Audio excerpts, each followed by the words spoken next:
నిత్య పూజలివివు నేరిచిననో ప్రత్యక్షమైనట్టి పరమాత్మునికి నిత్య పూజలివివో.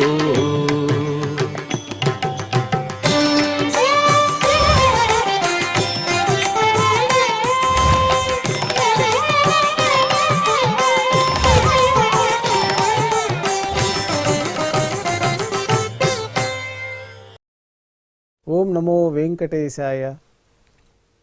ఈరోజు గురువారము, శ్రీ శోభకృతనామ సంవత్సరము, ఉత్తరాయణము, శిశిర ఋతువు, మాఘమాసము, కృష్ణపక్షము, ద్వాదశి తిథి, ఉత్తరాషాఢ నక్షత్రము, మార్చి 7, 2024.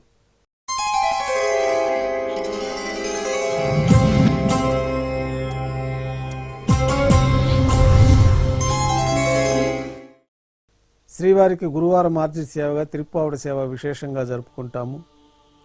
సాతుమర పూర్తయిన తర్వాత రేపు శుక్రవారం అభిషేకం ఏర్పాట్లలో భాగంగా శ్రీవారి మూలమూర్తికి అలంకరించబడి ఉన్న సువర్ణ తిరువాభరణాలు, రత్నాభరణాలు, హారములు తొలగించి శ్రీవారి ముఖమండలంలోని పచ్చకర్పూరం తిరునామమును అర్ధభాగం తొలగించి శ్రీవారి నేత్రములు కనిపించే విధంగా అలంకారం చేయబడుతుంది.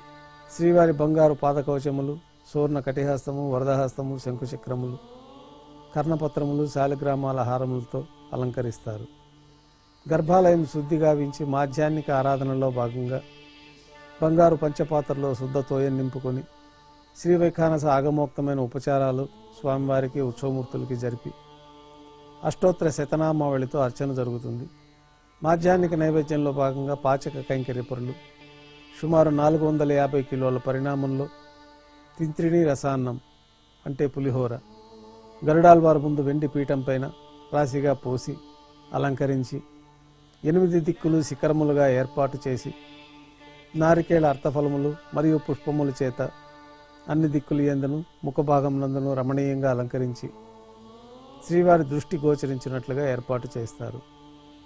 గర్భాలయంలో విశేషమైన లడ్డూ ప్రసాదం, వడ, అప్పము, జిలేబీ, మురుకు, పాయసము, అన్నప్రసాదాలు, పన్యారాలు ఘంటానాదం మధ్య మాధ్యాహ్నిక నైవేద్యంలో భాగంగా సమర్పించి అన్నకూటం చుట్టూ ఏర్పాటు చేసిన తెరను తొలగించి తిరుప్పావడి సేవలో భాగంగా వేద పండితులు బంగారు వాకిలిలో శ్రీనివాస గద్య పఠనం చేస్తారు. తర్వాత బంగారు వాకిలి నుండి శ్రీవారికి కర్పూర హారతి, అలాగే అన్నరాశికి కర్పూర హారతి ఇవ్వటంతో ఈ తిరుప్పావడి సేవ పూర్తి అవుతుంది. అనంతరం భక్తులని సర్వదర్శనానికి అనుమతిస్తారు. ఈరోజు భక్తులు స్వామివారిని నేత్ర దర్శనంలో దర్శించుకుంటారు. ఉభయ దేవేరులతో శ్రీ మలయప్ప స్వామివారు బంగారు తిరిచిపైన వేంచేసి మేళ తాళాలతోటి విమాన ప్రదక్షిణంగా సంపంగి ప్రాకారంలో కల కళ్యాణ మండపానికి చేరుకుంటారు. కళ్యాణోత్సవం ప్రారంభమవుతుంది. పుణ్యాహవచనము, అంకురార్పణ, రక్షాబంధనము, అగ్నిప్రతిష్ఠ, స్వామివారికి అమ్మవార్లకి నూతన పట్టు వస్త్రాల సమర్పణ, మహాసంకల్ప పఠనము, మాంగళ్యాలకి విశేషంగా అభిషేకము, ఆరాధన, శ్రీవారి తరఫున అమ్మవార్లకి మాంగళ్యాల సమర్పణ, శ్రీవారికి అమ్మవార్లకి కర్పూర నీరాజనము, విశేషమైన హోమాలతో పూర్ణాహుతి పూర్తయిన తర్వాత మాలా పరివర్తనం అనే కార్యక్రమాన్ని నిర్వహించి ఉభయ దేవేరుల్ని శ్రీవారి చెంతకు చేర్చి ఈ సందర్భంగా అక్షతారోపణ అనే వైదిక కార్యక్రమాన్ని నిర్వహించి కర్పూర నీరాజనము, నైవేద్యము, తిరిగి కర్పూర నీరాజనంతో కళ్యాణోత్సవం పూర్తవుతుంది. ధ్వజస్తంభం వద్ద కల అద్దాల మండపానికి ఉభయ దేవేరులతో శ్రీ మలయప్ప స్వామివారు వేంచేస్తారు.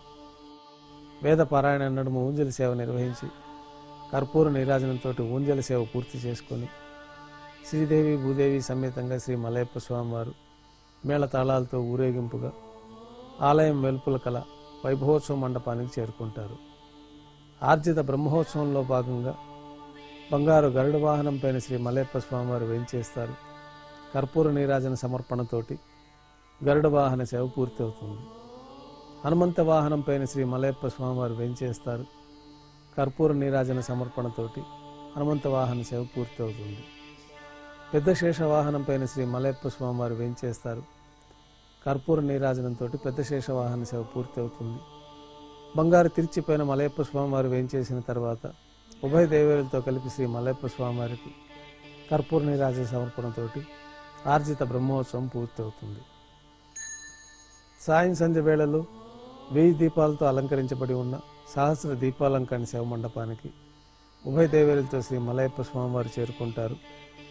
వేదం, గానం, నాదం నడుమ సహస్ర దీపాలంకరణ సేవ జరిపి నక్షత్ర నీరాజనము, కర్పూర నీరాజనం ఇవ్వడంతో సహస్ర దీపాలంకరణ సేవ పూర్తి అవుతుంది. ఉభయ దేవేరులతో శ్రీ మలయప్ప స్వామివారు 4 తిరువీధుల ఉత్సవం జరుపుకొని ఆలయంలో వేంచేస్తారు. ఆలయంలో నైవేద్యం పూర్తయిన తర్వాత గర్భాలయంలో వేంచేస్తారు. వెంటనే రాత్రి తోమాల సేవ ప్రారంభమవుతుంది.